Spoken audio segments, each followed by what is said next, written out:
So here we are in Visual Studio, and we're going to get started today by creating our first Xamarin iOS application.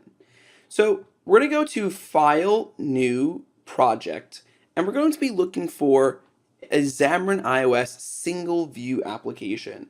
So I'm going to go to the iOS section, iPhone, and you can see in the iPhone there's a single view application. So I'm going to call this Tip Calc. You can call it Tip Calculator, whatever you like. And I'm going to click OK.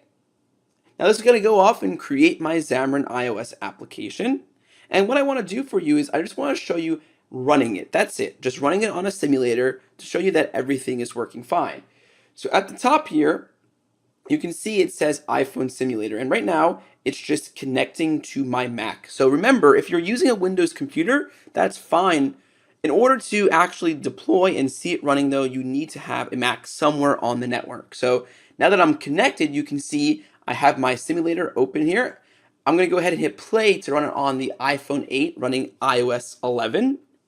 And here's the application running. Notice how there isn't any UI yet because we haven't defined anything, but you can see it running.